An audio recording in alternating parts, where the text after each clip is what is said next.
ইসরায়েলের এক লোক 500 বছর আল্লাহর ইবাদত করেছে। কয় বছর?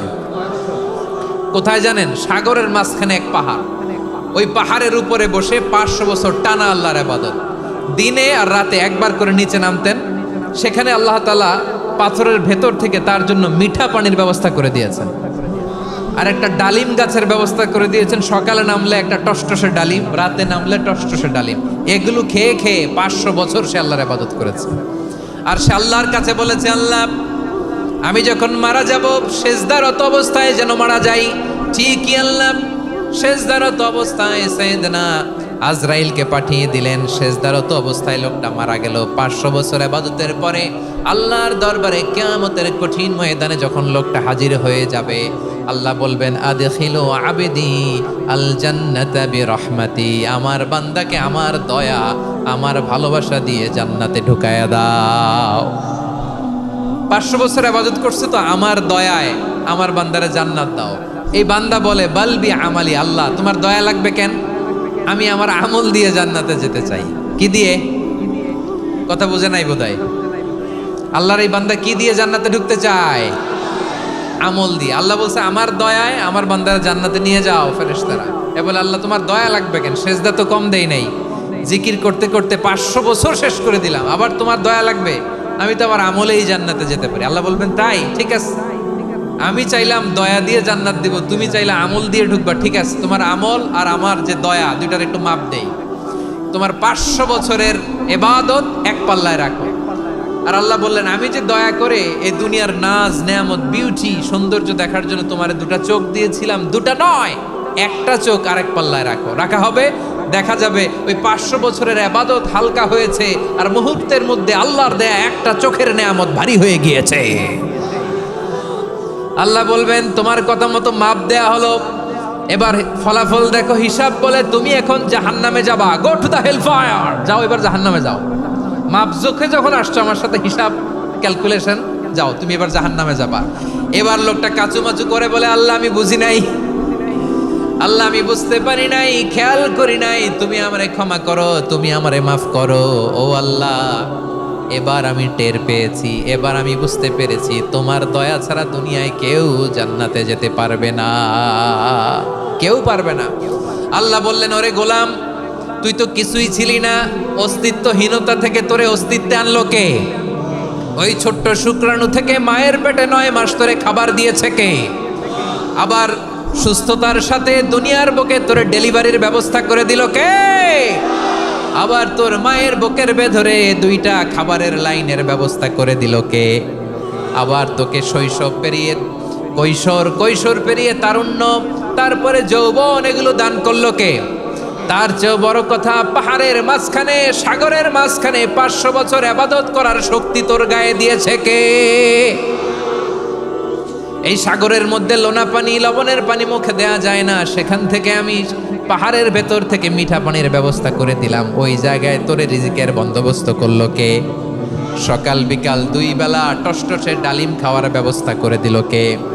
তোর আবদার ছিল, আল্লাহ আপনি আমার সেজদারত অবস্থায় রুহু কবজ করবেন, তোর শেষ আবদারটাও পূরণ করেছে কে? ও গোলাম, আমার রহমতের তুলনায়, আমার নেয়ামতের তুলনায় তোর 500 বছরের ইবাদতের কোনো ওজনই হবে না।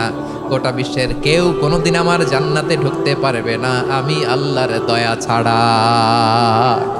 হুয়ার রহমানুর রহিম, তিনি দয়াময়, তিনি মেহেরবান।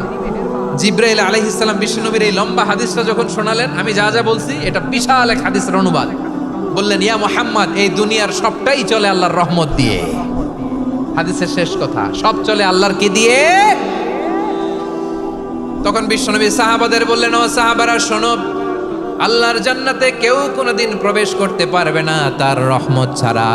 সাহাবারা বললেন, ইয়া রাসূলুল্লাহ, আপনিও না, আপনিও কি আল্লাহর রহমত ছাড়া প্রবেশ করতে পারবেন না? বিশ্বনবী বললেন, না আমিও না, আমি বিশ্বনবীও আল্লাহর জান্নাতে আল্লাহর রহমত ছাড়া ঢুকতে পারবে না। তবে কিয়ামতের দিন আল্লাহর রহমত আমার চারদিকে বেষ্টনী দিয়ে থাকবে। আল্লাহ নিজের পরিচয় দিয়ে বললেন, আলিমুল গায়বি ওয়াশ শাহাদাতি হুয়ার রহমানুর রহিম, আমি হলাম রহমান, আমি রাহিম। আল্লাহরে চিনছেন? ও বারোখালীর ভাইয়ের, আপনার রবকে চিনতে পারতেছেন? তিনি দয়ার সাগর, তিনি মায়ার সাগর। তার দয়ার সাগর যে কত বড় আপনার কল্পনাতেও নাই। এজন্য আপনার পাপ যত বড় হোক, অন্যায় যত বড় হোক, অপরাধ যত বড় হোক, আপনার জুলুম যত বড় হোক, আল্লাহর রহমান নামের দরিয়া তার চাইতেও বড়। আল্লাহ বলেন, কুলিয়া ইবাদিয়াল্লাযীনা আসরাফু আলা আনফুসিহিম লা তাকনাতু মির রাহমাতিল্লাহ ইন্নাল্লাহা ইয়াগফিরুয যুনুবা জামিআ ইন্নাহু হুয়াল গফুরুর রহিম। ও আমার গুনাহগার বান্দারা শোনো, জুলুম করেছো, ভুল করেছো, অন্যায় করেছো, আল্লাহর রহমত থেকে নিরাশ হয়েও না। আমরা বিশ্বাসীরা কঠিন কালেও আল্লাহর রহমত থেকে নিরাশ হব না, ঠিক কিনা বলেন? আল্লাহর রহমত থেকে নিরাশ হবেন?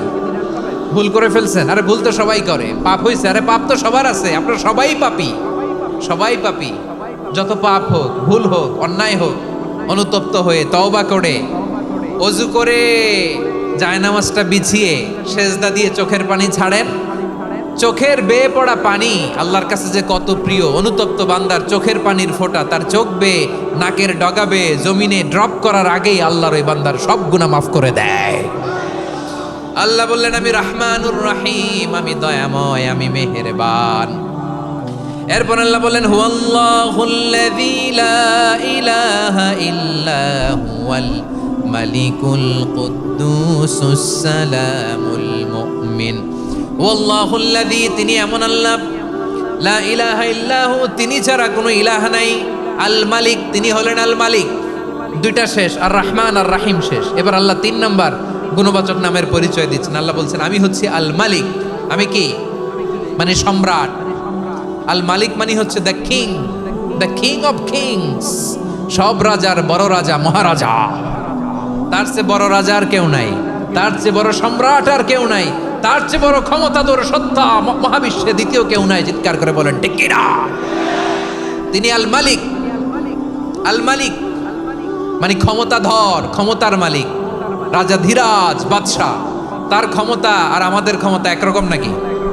হ্যাঁ, আমাদের দুনিয়াতে ক্ষমতা অস্থায়ী ক্ষমতা, ঠিক কিনা বলেন? আজ আছে কাল নাই, এরকম না ক্ষমতা? আল্লাহর ক্ষমতাও তো এরকম না, আজ আছে কাল নাই এরকম। দুনিয়াতে দেখবেন কোন দেশের প্রেসিডেন্টের 4 বছরের ক্ষমতার মেয়াদ, কোন দেশে 5 বছরের।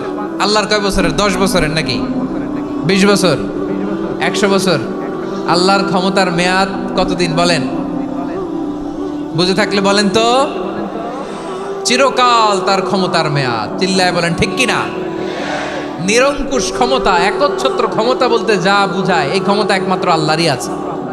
আমাদের ক্ষমতার জন্য আমরা ডিপেন্ড করতে হয়, ওর ডিপেন্ড লাগে, ওই জনমত নেওয়া লাগে, ওই জনগণের কাছে যাওয়া লাগে, ভোট চাওয়া লাগে। এরা ভোট দিলে এরপরে আমরা আসবো, ঠিক কিনা? আবার জনগণ না চাইলে আমরা নাই। আল্লাহর ক্ষমতা কি এরকম? হ্যাঁ, আবার দেখবেন দুনিয়াতে ক্ষমতায় যাওয়ার জন্য জোট করা লাগে। জোট, জোটের রাজনীতি আছে না নাই? জোট হয়, শরিক হয়, এই হয়, সেই হয়, নানাভাবে দুনিয়াতে ক্ষমতায় আসতে হয়। আল্লাহ বলে, আমার ক্ষমতার জন্য কারো উপর বিন্দু পরিমাণ আমার ডিপেন্ড করা লাগে না।